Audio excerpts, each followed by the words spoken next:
इथे तुम्ही पाहू शकताय लाडूला छान असं रवा टेक्स्चर आलेलं आहे. बिलकुलही चिकट असं झालेलं दिसत नाहीये.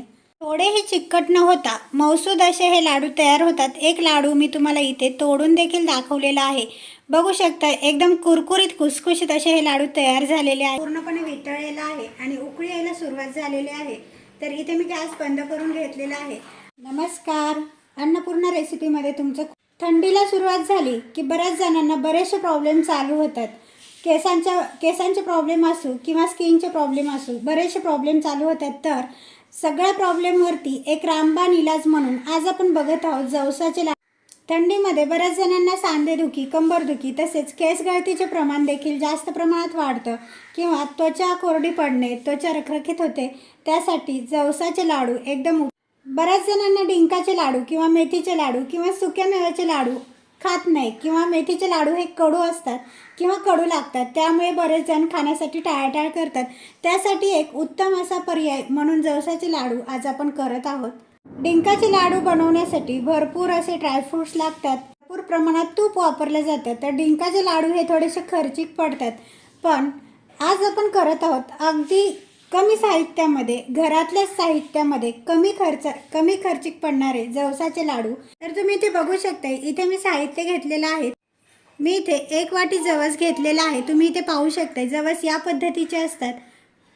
नंतर इथे मी 2 वाटी गव्हाचं पीठ घेतलेलं आहे. ज्या वाटीने जवस घेतलेले आहे त्याच वाटीने गव्हाचं पीठ घेतलेलं आहे.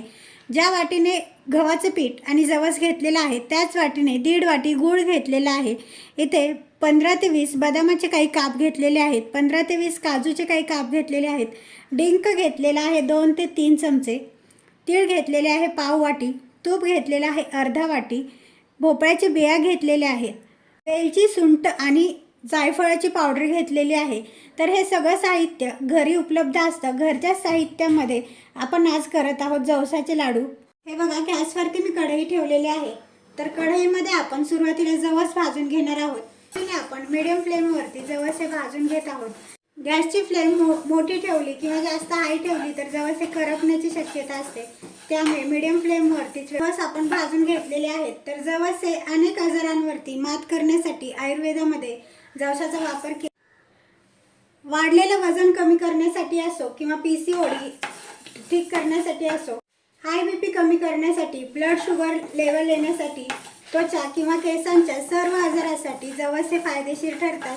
हे बघा, इथे जवस भाजून झालेले आहेत. तर आपण प्लेटमध्ये काढून घेऊया. 1 वाटी जवस आणि पाव वाटी तीळ इथे आपण वापरलेला आहे. तर तीळ देखील आपण व्यवस्थित असे खरपूस असे भाजून घ्यायचे आहेत. गॅसची फ्लेम ही मिडियमच ठेवायची आहे. तीळ लगेच भाजले जातात, त्यामुळे गॅस कमी करूनच आपण हे भाजू. हे बघा, इथे आपले तीळ भाजून झालेले आहेत. तर तीळ देखील आपण जवसाच्या प्लेटमध्येच काढून घेणार आहोत. हे बघा, कढईमध्ये मी 1 ते 2 चमचे तूप घालून घेत आहे आणि तुपामध्ये आपल्याला काजू, बदाम, तिला आपण यामध्ये बदाम घालणार आहोत. बदाम घालून 1-2 मिनिटं आपण छान असं परतून घेऊया.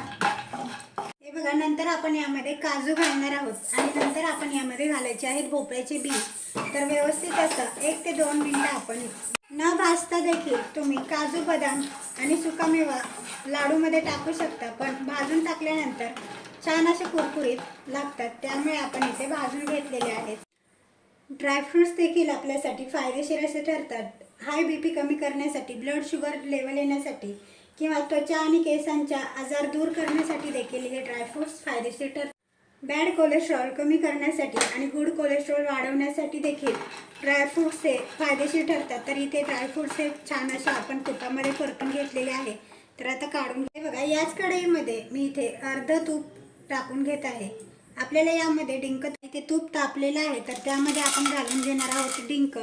तर डिंक आपण टाकल्यानंतर गॅसची फ्लेम एकदम मंद करायची आहे. मंद आचेवरतीच आपण आहे. मंद आचेवर डिंक तळल्यानंतर डिंक हा आतपर्यंत असा तळला जातो, फुलला जातो.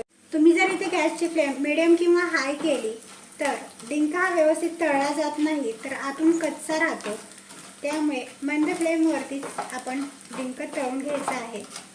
डिंकामुळे आपल्याला इन्स्टंट एनर्जी मिळते. डिंकामुळे अशाच पद्धतीने आपला डिंक इथे तळून झालेला आहे. तर आपण हे काढून घेऊया आणि राहिलेला डिंक मी लगेचच इथे तळून घेणार आहे.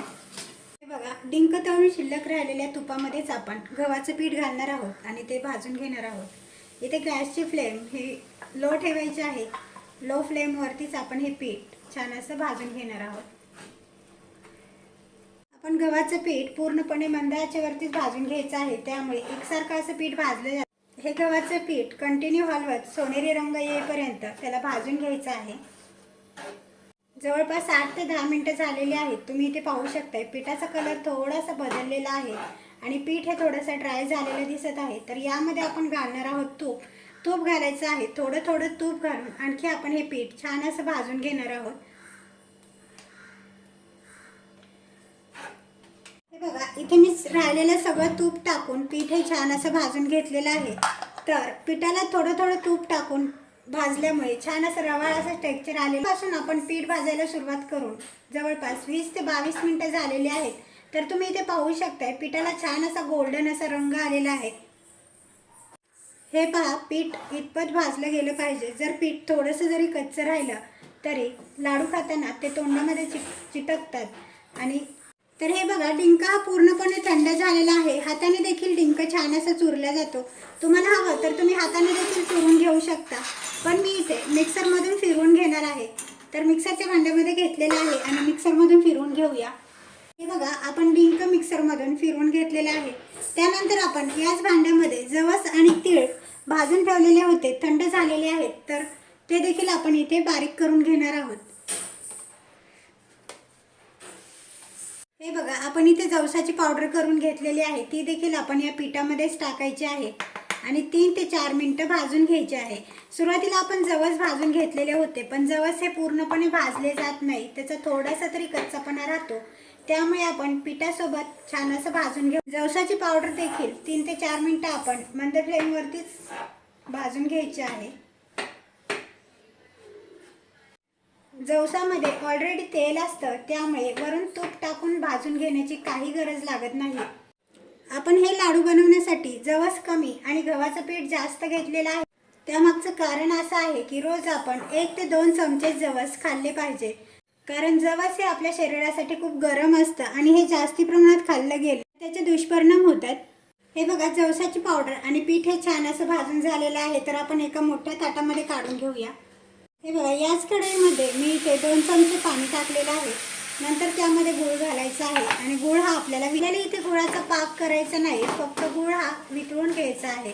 गॅसची फ्लेम मंद ठेवायची आहे. मंद आचेवरतीच गूळ आपण फक्त वितळून घेणार आहोत, त्यामुळे आपला गूळ हा जळणार नाही. हे बघा, लाडूसाठीचे सगळे साहित्य हे थंड झालेलं आहे. तर आता आपण त्यामध्ये मेवाचे काही काप मी इथे तुपामध्ये थोडेसे फ्राय करून तळून ठेवलेले होते, ते आपण यामध्ये टाकून घ्यायचे आहेत.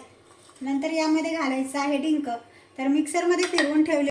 नंतर यामध्ये जायफळ, वेलची आणि थोडीशी सुंठ पावडर घेतलेली आहे, ती टाकून घ्यायची आहे. ऑप्शनल आहे, तुम्हाला आवडत असेल तर तुम्ही घालू शकता, नसेल आवडत तर नाही घातलं तरीही चालेल. तर व्यवस्थित असं मिक्स करून घेऊया सुरुवातीला. नंतर आपलं गुळाचं पाक किंवा गुळाचं पाणी जे आहे ते थंड झालेलं आहे, ते देखील आपण यामध्ये घालून घेणार आहोत. तर व्यवस्थित मिक्स करून घेतलेलं आहे. हे बघा, बारीक खडे किंवा कचरा असतो, त्यामुळे आपण गूळ कधीही गाळून घ्यायचा आहे. तर हे मिश्रण सुरुवातीला व्यवस्थित असं मिक्स करून घेऊया. मिश्रण हे थंड झाल्यानंतरच आपण त्यामध्ये गूळ घालायचं आहे. गरम मिलीच व्यवस्थित असं मिक्स करून घेत आहे. हे मिश्रण व्यवस्थित एकजीव करून घ्यायचं आहे, त्यामुळे लाडू हे एकसाथ. हे बघा, या पद्धतीने आपण हे मिक्स करून घेतलेलं आहे. इथे आपण कधीही लाडू बनवताना लक्षात ठेवायचं की आहे की गुळाचं मिश्रण हे मध्यम गरम किंवा कोमटही नसावं, थोडंसं जास्त थंड झालेलं मिश्रण असायला हवं आपल्याला. आणि जे आपण पिठाचं मिश्रण तयार केलेलं आहे ते पूर्णपणे मिश्रण हे थंड करून घ्यायचं आहे. जर तुम्ही इथे पीठ आणि गुळाचं मिश्रण गरम मिक्स केलं तर मिश्रण हे जास्तच कोरडं होतं, त्यामुळे लाडू हे वळता येत नाही. हे बघा, हे मिश्रण कोमट असं झालेलं आहे. तर आता आपण याचे लाडू वळायला सुरुवात करणार आहोत. जर हे मिश्रण जास्त थंड झालं तर मिश्रण हे कोरडं होतं, त्यामुळे लाडू व्यवस्थित वळले जात नाही. तर कोमट मिश्रणामध्येच आपण हे लाडू छान असे वळून घेत आहोत. तुम्ही इथे बघू शकता किती फटाफट आपले लाडू वळले जात आहेत, त्यामुळे इथे कोमट मिश्रण असतानाच आपण हे लाडू वळून घ्यायचे आहेत. तर बघू शकता आपल्या इथे एक लाडू तयार झालेला आहे. हातावरती थोडासा फिरवून घ्यायचा आहे, त्यामुळे लाडूला छान अशी चकाकी येते. तर पाहू शकताय तुम्ही मस्त असा गोल गरगरीत असा जवसाचा लाडू तयार झालेला आहे.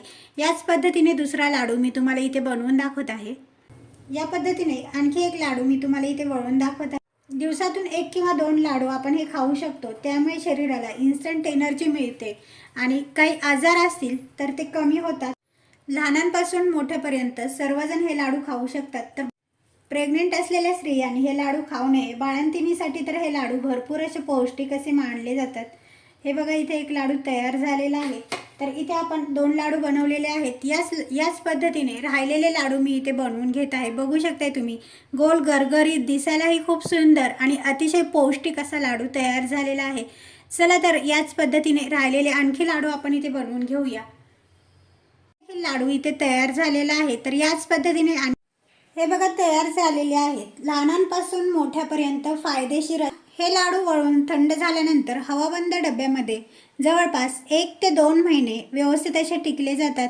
तुम्ही जर जास्त प्रमाणात हे लाडू करत असाल तर रूम टेम्परेचरवरती देखील हे लाडू तूप कमी असून देखील याला थोडा देखील घट्टपणा असा आलेला नाही आहे. मऊसूद असे हे लाडू तयार झालेले आहेत. बघू शकताय तुम्ही इथे. तुमची आणि तुमच्या घरच्यांची इम्युनिटी वाढवण्यासाठी असे पौष्टिक आणि मऊसूद असे जवसाचे लाडू नक्की करून पहा. व्हिडिओ आवडल्यास लाईक करा, फ्रेंड्स नातेवाईकांमध्ये शेअर करा. जवसाच्या आणखी कोणत्या रेसिपीज तुम्हाला हव्या असतील तर कमेंटद्वारे नक्की कळवा. रेसिपी आवडल्यास बेल आयकॉनवरती क्लिक करा, त्यामुळे माझे रोजचे व्हिडिओ तुमच्या मोबाईलवरती नोटिफिकेशन येईल आणि तुम्हाला रोजचे रोज ते मोबाईलवरती पाहायला मिळतील. चला तर मग तुम्ही हे ट्राय करा, फ्रेंड्स नातेवाईकांमध्ये शेअर करा. अशाच वेगवेगळ्या जवसाच्या रेसिपीज पाहण्यासाठी बेल आयकॉनला क्लिक करा. चला तर मग भेटूया एका नवीन रेसिपीसोबत. तोपर्यंत बाय बाय.